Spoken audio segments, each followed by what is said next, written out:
Bonjour chers abonnés d'Omerta, chers abonnés à notre application, chers abonnés également à notre chaîne YouTube. Merci à tous pour votre fidélité. Au rendez-vous aujourd'hui pour cette nouvelle édition du Grand Entretien d'Omerta, édition hebdomadaire. Je reçois Bernard Lugan. Bernard Lugan, bonjour. Bonjour. Alors, je vais vous présenter en quelques mots. D'abord, on vous connaît surtout pour... vous êtes un africaniste, un de nos grands africanistes, je dirais.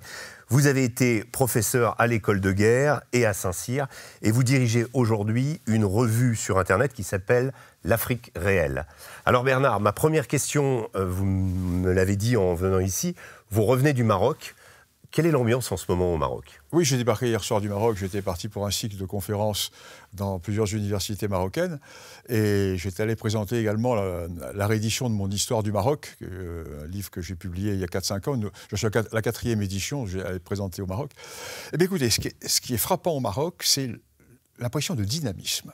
Alors, quand vous voyez l'Algérie qui est en pleine sclérose, qui est complètement figée dans ses déterminismes, le Maroc est complètement ouvert. Il s'ouvre comme il s'est ouvert avec ses frontières sur l'Atlantique, avec ses 3000 km, maintenant qu'il a récupéré le Sahara. L'affaire est réglée, le Sahara est récupéré. Donc, vous voyez ce pays qui est un pays qui, à l'époque du début du protectorat, était enfermé sur ses montagnes. Lyautey l'a ouvert sur l'Atlantique, et aujourd'hui, il explose sur l'Atlantique, 3000 km de côte, de Tanger jusqu'à la Mauritanie. Un dynamisme absolument incroyable. Ça bouge de partout, ça construit de partout. Il y a un vent d'optimisme qui se produit au Maroc. Je pense que le Maroc est un pays qui va nous surprendre dans les années qui viennent. Avec en plus la force d'une monarchie. Parce que ce que le roi ne fait pas, son fils pourra le faire, ou son petit-fils. Donc, tous les plans du Maroc sont des plans à long terme, alors que partout ailleurs dans le monde, on travaille à court terme, 4 ans, 5 ans. Ça, c'est la force de la monarchie. De la monarchie qui dirige, pas la monarchie anglaise, qui n'est pas une monarchie, mais ça, c'est une véritable monarchie. Parce qu'au Maroc, si vous voulez, le roi a à la fois l'auctoritas et la potestas. Il a les deux symboles du pouvoir. Le Maroc, qui a surpris tout le monde, enfin, même si les choses avaient été quand même... il y avait une voie vers ça en renouant des relations diplomatiques avec Israël. Est-ce qu'aujourd'hui, l'affaire de Gaza, on en parle beaucoup au Maroc ou pas? Écoutez, moi j'étais, au moment où l'affaire de Gaza a éclaté, j'étais à Marrakech. Et à Marrakech, ils ne pensaient pas du tout à ça, ils pensaient au colloque du FMI. Il y a 1200 candidats. Donc on ne parlait que de cela. Donc je ne peux pas vous dire quelle est la situation, car je suis parti donc hier soir. L'affaire de Gaza a éclaté avant-hier matin. Donc on en parlait, mais ce n'était pas très chaud. Ce n'est pas l'actualité brûlante. Ce qui est intéressant de voir, c'est qu'au point de vue politique et géopolitique, je ne me prononce pas sur le bien fondé ou pas, je crois que le Maroc a réussi son coup, parce que grâce à cela, ça a permis la reconnaissance de la marocanité du Sahara par les Américains. Donc ça a débloqué la situation quasiment du côté des Allemands, etc. Donc ce qui fait que le Maroc a marqué des points d'une manière considérable. Alors, ce qui va se passer ensuite avec l'affaire de Gaza, ça je n'en sais rien. Je ne sais pas quelle va être la prégnance du phénomène. Il y a pas mal d'Israéliens au Maroc. Moi, j'ai vu, on voyait des Israéliens, des descendants de séfarades marocains. Dû au fait que les relations ont été renouées. Oui, et puis d'anciens juifs marocains qui étaient partis en Israël, qui parlent arabe d'ailleurs, et on en voit pas mal. Ça, c'est nouveau, ça, c'est un élément nouveau. Oui, tout à fait. Alors qu'il y a 10 ans, par exemple, on en voyait très peu. La diplomatie marocaine a très bien joué avec Azoulay, etc., du côté des Américains. Il y a une diplomatie secrète que le palais a entamée. Il y a vraiment une très forte... C'est un pays de tradition, le Maroc. C'est un pays qui a plus de 1500 ans d'histoire, qui a vraiment un corps de diplomates, qui a un corps d'administrateurs. Et il y a une diplomatie parallèle qui a été jouée à l'époque où la France a véritablement attaqué le Maroc, à l'époque de Madame Mitterrand, de toutes ces associations gaucho-humanitaires. Les Marocains ont vu que la France était en train de lâcher le Maroc, et ils ont développé une sorte de diplomatie avec les Américains, notamment grâce à des gens comme Azoulay, etc. Et ça a porté ses fruits. Une politique se juge à ses résultats, et on voit les résultats. J'avais fait moi-même j'avais accompagné le secrétaire d'État à l'époque, Colin Powell, dans une tournée diplomatique. Et une des étapes, la seule étape africaine de cette tournée internationale, ça avait été le Maroc précisément. Et je me souviens de discussions entre Powell sur le financement de programmes d'éducation. Notamment, je me suis surpris pourquoi les Américains s'intéressent-ils ou ont-ils développé autant ces relations avec le Maroc. En effet, à l'époque, et si vous me le dites, c'était un petit peu parce qu'ils n'étaient pas certains de continuer à avoir des relations optimales avec la France, c'est ça? Et alors, moi qui suis universitaire, bon, j'ai arrêté l'université parce que la médiocratie ambiante m'a fait que j'ai quitté l'université. Là, j'ai donné des conférences dans l'université de Rabat, Jadida, Marrakech, etc. Les pauvres universités françaises ont du souci à se faire. Quand vous voyez ce que sont les universités marocaines par rapport aux universités françaises. Vous parlez en termes de niveau? À tout niveau. D'abord, au point de vue tenue. Au point de vue tenue, au point de vue équipement, au point de vue ouverture. Les universités libres de Fès, c'est incroyable. C'est ces universités qui sont au niveau, à mon avis, nos meilleurs campus internationaux. La sclérose, quand vous sortez du Maroc et que vous voyez la sclérose de ce qu'est notre système éducatif français, vous êtes sidéré. Le tiers-monde, c'est ici. Hein. Nous rentrons dans le tiers-monde, alors que le Maroc en est sorti. Alors, on va quitter le Maroc un petit peu pour s'intéresser plus globalement à l'Afrique. On va prendre des moments pays par pays, mais ma première question. En août 2020, au Mali, se produit le premier coup d'État de la junte, du général Assimi Goïta. À l'époque, ça surprend tout le monde, même s'il y avait quand même des signes avant-coureurs et que la corruption née de l'ère Ibeka pouvait laisser penser qu'un coup d'État était possible. La France, à l'époque, moi j'ai fait plusieurs opérations avec les militaires français en termes de reportage. Disons que la France était assise, elle était intervenue en 2013 dans le cadre de l'opération Serval pour sauver le Mali. Le G5 Sahel fonctionnait, même s'il était inégalement réparti. Le Burkina Faso, à l'époque, était toujours une sorte d'Eldorado dans lequel on pouvait se balader dans la rue à Ouagadougou sans problème. Cette descente aux enfers, on est 3 ans après. La France n'a plus sa place en Afrique. Qu'est-ce qui s'est passé ? Il s'est passé un refus de prise en compte de la réalité. Pas par les militaires, parce que les militaires étaient parfaitement conscients du problème. J'ai suffisamment travaillé avec eux pour le savoir. Refus complet de... En fait, tout est parti des jeux de poupées, les poupées emboîtées. Tout est parti du Nord Mali. Ce n'était pas une affaire islamique, c'est une affaire touareg. Tout est parti en 2010-2011, lorsque les Touaregs revenus de Libye ont décidé de lancer... Qui était dans l'armée de Kadhafi. L'armée de Kadhafi. Oui. Alors, on peut même revenir à la guerre de 2009. À la fin de la guerre de 2009, Kadhafi réussit à établir la paix et ceux des Touaregs, Algérie et Kadhafi, tous les deux ensemble, et ceux des Touaregs qui ne veulent pas rentrer dans le système passent en Libye où ils constituent les unités sahariennes de l'armée libyenne. Quand ces unités Touaregs voient que Kadhafi va y passer, parce qu'ils ont vite compris que c'était fichu, ils décident de revenir au Mali, et là ils créent le MNLA, et ils lancent la 5e guerre Touareg. 5e guerre depuis 1963. Mais une guerre différente. Jusque-là, ils faisaient des guerres pour être intégrés dans l'ensemble malien. Là, ils font une guerre pour être séparés de l'ensemble malien. Donc, c'est un mouvement Touareg. Azawad. À la base, Azawad, mouvement Touareg. Et ce mouvement Touareg refuse d'accepter comme chef Yad Ag-Ghali. Yad Ag-Ghali, qui était haut dignitaire de la famille, la haute noblesse Touareg, et qui était le chef des 2 précédentes guerres Touareg, et qui est évincé par les Touaregs qui étaient partis en Libye, au motif que Yad Ag-Ghali aurait été accusé d'avoir eu partie liée avec les Algériens et de ne pas avoir poussé jusqu'au bout l'offensive de la précédente guerre. Yad Ag-Ghali dit, c'est très simple, vous ne voulez pas de moi, ben je crée mon mouvement. Mais il lui faut une lucarne. Comme lucarne, mais il prend l'islam. Parce qu'il prend l'islam. Et il va doubler les Touaregs du MNLA et il va avancer sur Bamako. Là, nous déclenchons Serval. Et nous ne comprenons pas, les autorités politiques françaises refusent de comprendre que Yad Ag-Ghali est à la fois la clé et la solution du problème.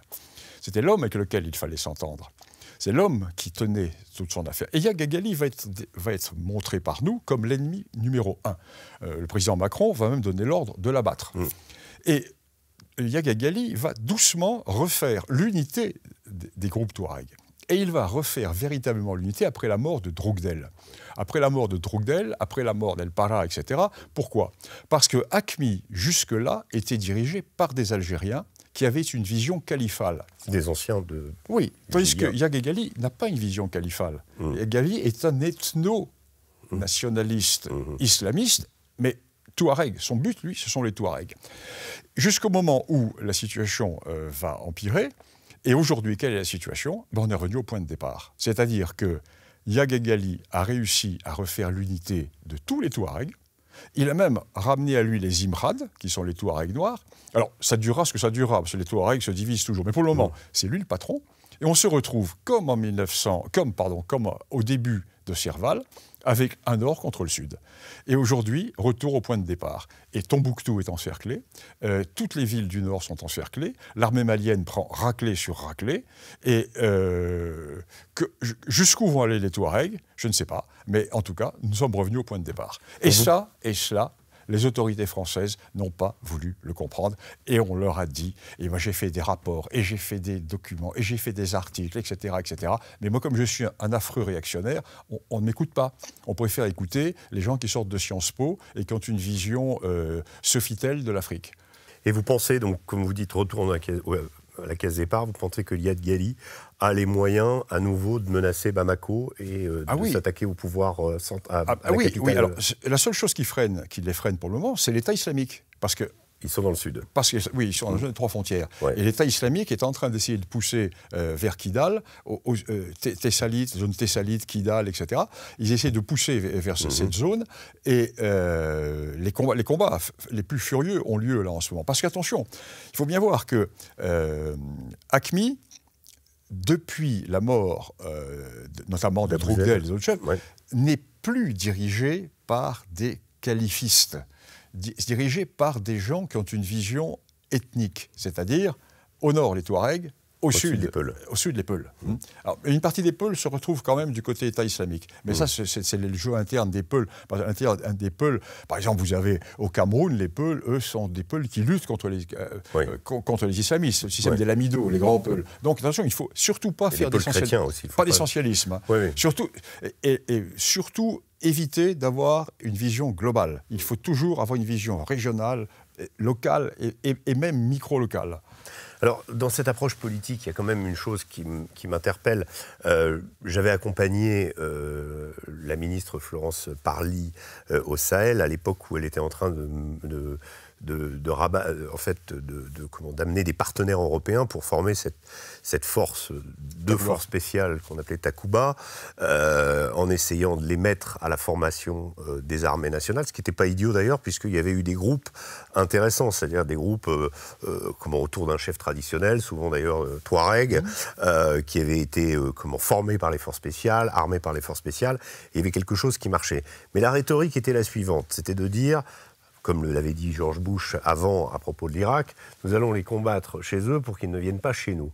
Or, j'avais dit à cette ministre, aucun attentat en France n'a jamais été revendiqué au nom de... Je crois qu'il y a un djihadiste en France qui a tenté de frapper, qui s'était revendiqué d'El Sarawi, donc du patron de l'EIGS, mais aucun attentat. Pourquoi avoir continué à essayer de développer cette rhétorique de la part de la France alors qu'on était finalement dans la gestion de problèmes locaux ou régionaux? Tout simplement parce qu'on a refusé de traiter la question ethnique.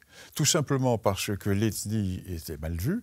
Dans le monde de l'universalisme, tout ce qui est enracinement est contraire à l'idéologie dominante.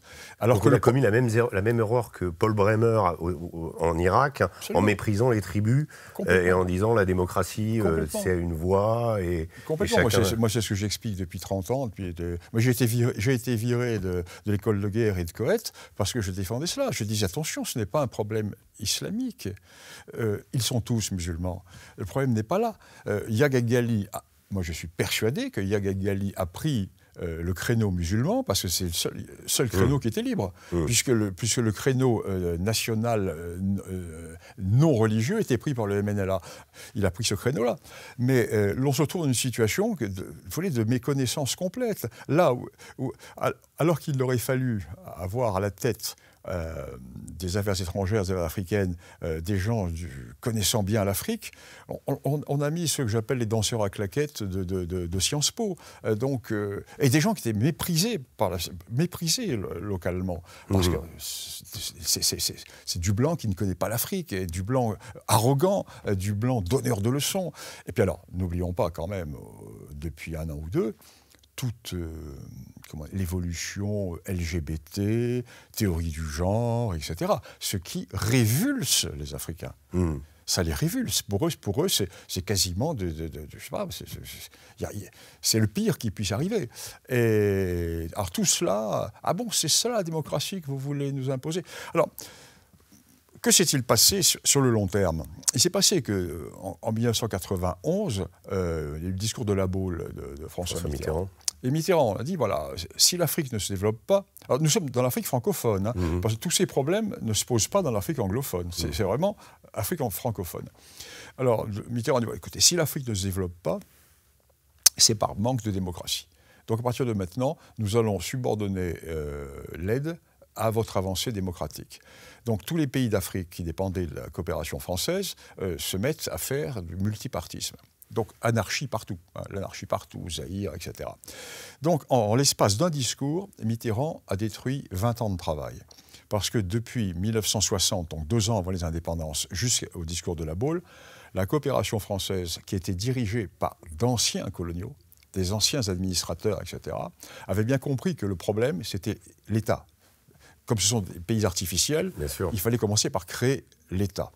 Donc pendant plus de 20 ans, toute la coopération française allait dans le sens de ce qu'on a appelé le raccourci autoritaire. C'est-à-dire, on laissait faire le parti unique, et le parti unique engerbait les différences ethniques, au profit de l'une des ethnies, d'accord, mais tout arrivait à cohabiter à l'intérieur de ce parti unique. Et du jour au lendemain, interdiction du parti unique, pluripartisme. Donc toutes les forces de dissociation qui étaient contenues à l'intérieur du parti unique éclatent. Elles vont éclater même à l'intérieur des ethnies. Au Rwanda, par exemple, sur le génocide du Rwanda est le fils de la démocratie. C'est la démocratie qui a créé le génocide. Ça, je connais bien. Moi, j'ai passé 11 ans au Rwanda. J'ai fait mes 2 thèses sur les ethnies du Rwanda, donc je connais un peu le problème. Et là, non seulement ça a fait éclater le bloc, éclater les Hutus et les Tutsis, mais surtout les Hutus entre eux qui ont éclaté. C'est-à-dire que la démocratie a fait éclater les Hutus entre Hutus du Nord et Hutus du Sud. Et c'est pour ça que la guerre civile va éclater. Parce qu'une partie des Hutus du Sud, pour combattre les Hutus du Nord, vont s'allier aux Tutsis. Et c'est ceux que l'on va appeler les Hutus modérés. Dans la méconnaissance totale du dossier, les buteurs de la sous-culture médiatique vont parler de Hutus modérés. Alors que le Hutu modéré, c'est le Hutu du Sud qui combattait le président Hutu du Nord en s'alliant aux Tutsis. Vous voyez ? Donc c'est pas exactement ce qu'on dit. Donc la démocratie est facteur de guerre en Afrique. Moi, j'ai une question à propos de l'armée française, son rapport, on va le voir aussi avec le politique, et son action en Afrique pendant ces quelques 9 ans, 10 ans de présence depuis Serval, puis ensuite Barkhane. La France a obtenu des résultats en termes de lutte contre les réseaux djihadistes, même si on sait... Non, moi, je parlerai de groupes armés terroristes. De GATT, comme le disent les militaires. Oui, parce que autant l'État islamique, ce sont des islamistes, mais pour moi, le MNLA ne sont pas des islamistes. Les hommes de groupe armé terroriste, ce qui va englober... Enfin, AQMI, quand même. AQMI n'est plus islamique. N'est plus islamiste. Non, l'État islamique, oui. Oui. D'accord. Ici, au Mali, je ne parle pas ailleurs. On pourra dire qu'il y a ceux qui sont réintégrables et ceux qui ne le sont pas. Non, même pas. Il y a ceux qui sont avant tout Touareg ou Peul et qui vont utiliser la carte islamique. Oui, mais ceux-là, on peut éventuellement avec... D'ailleurs, il y a eu des groupes comme ça qui ont rejoint, dans la région de Ménaka, par exemple, il y a eu des groupes qui ont rejoint... Il eût fallu les soutenir, ces gens-là. Alors justement, c'est ma question. Les Américains ont développé, sous la houlette du général Petraeus en Irak, ont repris des thèses de contre-insurrection, développées par les Français en Algérie, par les Anglais en Birmanie, à leur compte. Et au Kenya. et au Kenya, c'est-à-dire de dire aujourd'hui, c'est plus l'ennemi qu'il faut abattre, c'est la population le prix. C'est-à-dire il faut ramener à soi la population pour dire, regardez, le fauteur de troubles, c'est le djihadiste, c'est voilà. Il y a eu certains succès, puisque le fameux mouvement des Sahrois, donc vis-à-vis des Arabes sunnites d'Irak, s'est rebellé contre Al-Qaïda. Al-Qaïda a été décimé par les forces spéciales américaines. La situation n'est pas la même. Mais en France, non mais moi, là où est ma question, pourquoi la France n'a pas conduit, parce que ce qu'on a fait, moi ce que j'ai pu constater en allant avec les commandos parachutistes, la Légion au Mali, qu'est-ce qu'on faisait? De la chasse. On ne faisait pas autre chose. Donc pourquoi n'avoir jamais développé de la part de la France des opérations de contre-insurrection vis-à-vis des populations civiles, alors qu'on avait cette expérience que les Américains nous ont piqué pour l'Irak? Écoutez, c'est ce que nous avons fait en 1897-1898 avec la conquête du Soudan français, où nous étions en phase de colonisation et avec des effectifs énormes. C'est ce qu'on fait, Archinard, etc. C'est ce que nous avons fait. Dans le cas de l'intervention Serval et Barkhane, c'était impossible, parce que nous étions en présence de pays indépendants. Donc, pour appliquer cette politique, c'est la méthode Lyautey. Oui. C'est la méthode Gallieni. Exactement. C'est la méthode Lyautey. Mais pour cela, il faut être le patron.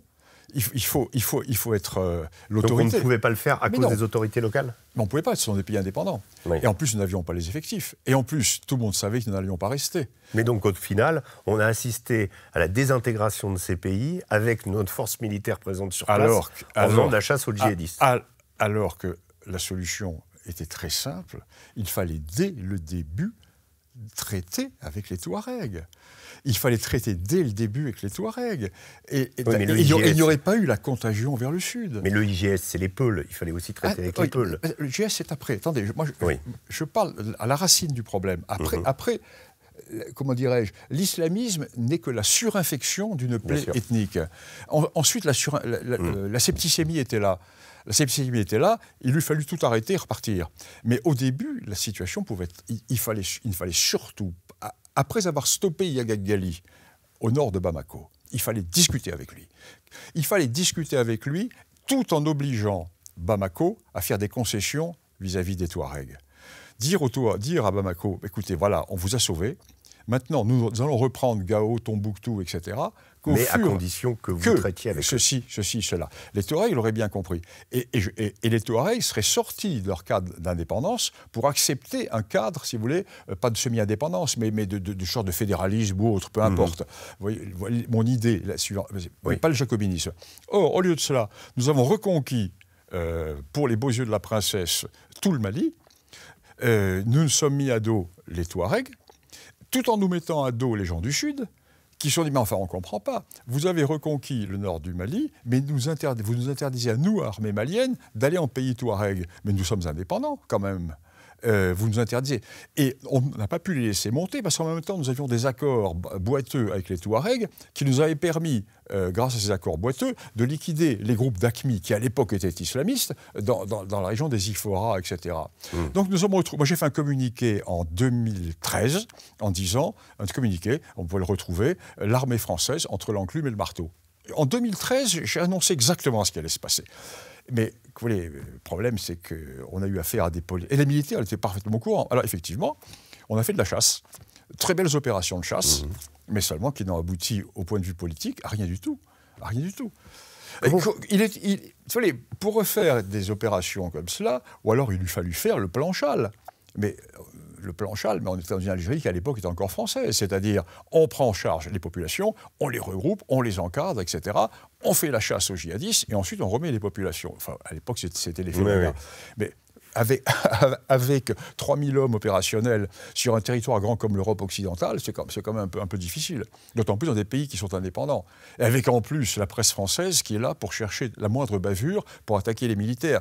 Souvenez-vous, ce pauvre légionnaire qui a eu le malheur de poser qui a été saqué, viré de l'armée. Enfin, c'est scandaleux. C'est une bêtise absolue. D'ailleurs, il est scandaleux que le chef de corps n'ait pas mis son képi sur la table. Oui, c'est incroyable. Sur le recul de l'influence française, comment... Parce que la France n'est pas responsable de tous ces maux que vous décrivez. C'est aussi des problèmes de gestion. J'évoquais Ibrahim Keïta, la corruption généralisée, le fait que Hollande réussit une opération assez formidable qui est Serval, qui permet de remettre la France au goût du jour au Mali. Je me souviens qu'à l'époque, les enfants hurlaient François Hollande dans les villages. Il s'appuie sur un président démocratiquement élu, mais aussi qui fait partie de la vieille internationale socialiste. Et en fait, on passe tout, la corruption, et pendant ce règne, le pays part à veau de l'eau. Ça devient, comme dit Villepin, un pays failli, le Mali. Comment la France, finalement, se retrouve au carrefour de toutes les récriminations? C'est-à-dire, et c'est pour ça qu'elle est chassée. Et psychologique, et morale, et civilisationnelle, et philosophique. Mais c'est terrible. En plus. Mais il se trouve que... Et on n'a pas vu venir tout ça. Si. J'ai vu, j'ai même annoncé, moi, le coup d'État. J'ai fait un communiqué chez Berkoff, à une émission chez Berkoff au mois de mars. J'ai annoncé le coup d'État au Niger. Bon, tout simplement parce que, sans lire dans le mar de café, on savait très bien que, comme on dit les marxistes, les contradictions étaient telles qu'il allait y avoir un saut qualitatif russe. Vous voyez, j'emploie le langage marxiste. Il allait se passer quelque chose, c'était évident. L'accumulation des erreurs politiques faites par la France faisait que c'était obligatoire. Et quand les putschistes maliens ont mis la France hors du Mali, et lorsque nous avons installé notre repli au Niger, moi j'ai fait un communiqué également, c'est de la folie. J'ai dit à l'époque c'est de la folie d'installer le repli au Niger parce que ça va éclater. Il y a eu plusieurs erreurs qui ont été faites. Une des grandes erreurs, revenons en arrière, c'est de ne pas avoir soutenu Blaise Compaoré. Il fallait... Le Burkina Faso était dirigé par quelqu'un qui était remarquable. Alors évidemment, c'était pas Sœur Teresa, mais il tenait son pays. Et il le tenait comment, son pays? Il le tenait parce qu'il s'appuyait, lui, sur la chefferie. Il avait des liens dans tout le pays. Mais oui, il s'appuyait sur la chefferie, il jouait sur les autorités traditionnelles. Or, il a été combattu. Pourquoi? Parce qu'il y a toute une intelligentsia africaine qui est dans le mythe de Sankara. Et comme Blaise Compaoré a été accusé d'avoir participé à la mort de Sankara, donc toute l'intelligentsia guévariste mondiale s'est mise à le critiquer, bien entendu soutenu par la France, alors que Sankara était un homme qui a fait Saint-Cyr, c'est un gars qui était... Bien sûr. C'était un de nos camarades. Et... donc, nous avons laissé faire le coup d'État, nous l'avons même encouragé, etc. Donc, nous avons perdu le seul point d'appui solide. C'était le seul point d'appui solide dans la zone. À partir de ce moment-là, tout est parti à volo. Et du coup, les Russes l'ont récupéré, là, maintenant. Oui, mais là, évidemment, l'affaire des Russes... il est toujours... C'est un réflexe d'infantilisme total que d'attribuer à l'autre ses propres échecs. Ouais. Les Russes... L'inversion des causes et des conséquences. Oui, absolument. Les Russes sont engouffrés dans le vide. Ils ont peut-être poussé un petit peu, mais ils ne sont pas à la cause du show. Mais si vous voulez, c'est tellement facile de dire... Comme les Russes sont définis comme étant les affreux à l'heure actuelle. Donc ce n'est pas de notre faute. Ce sont les affreux qui nous ont fait un croche-pied. Pas du tout. Nous sommes pris nous-mêmes les pieds dans notre incompétence, dans notre nullité. Par reprocher aux Russes de se servir de notre nullité. Et en plus, nous faisons la guerre aux Russes en Ukraine. Et les Russes nous font la guerre en Afrique, et nous trouvons que ce n'est pas moral. Ah non, en fait, nous vous faisons la guerre à vous, les Russes, mais ce n'est pas bien que nous fassiez la guerre à nous en Afrique. Bon, c'est la cour de récréation. Quand on regarde aux origines, notamment du développement du groupe Wagner en Afrique, c'est la fin de Sangaris en République... Alors là, Sangaris, c'est le plus beau gâchis. Ah oui. Parce que les Russes s'infiltrent après. La Centrafrique, ils occupent le terrain. La petite fiancée de la France. Ouais. La Centrafrique, je connais bien la Centrafrique. Mais nous étions complètement chez nous en Centrafrique. La nullité de l'opération, du début de l'opération, nous lançons l'opération pour protéger les populations chrétiennes du Sud qui sont en train de se faire massacrer et ethnocider par des musulmans venus du Soudan. Parce que la Séléka, c'est le Soudan. Oui. Et nous envoyons nos troupes. Et au lieu de faire une projection sur l'arrière du Séléka, il suffisait de lâcher 3 commandos parachutistes, on n'en parlait plus. Il fallait surtout ne pas abandonner Birao, comme l'avait fait Sarkozy. Bon. D'ailleurs, quand les Russes sont arrivés en Centrafrique, ils ont commencé par prendre Birao. Parce que les Russes, eux, savent lire une carte. Donc là, au lieu de casser le Séléka, nous nous interposons.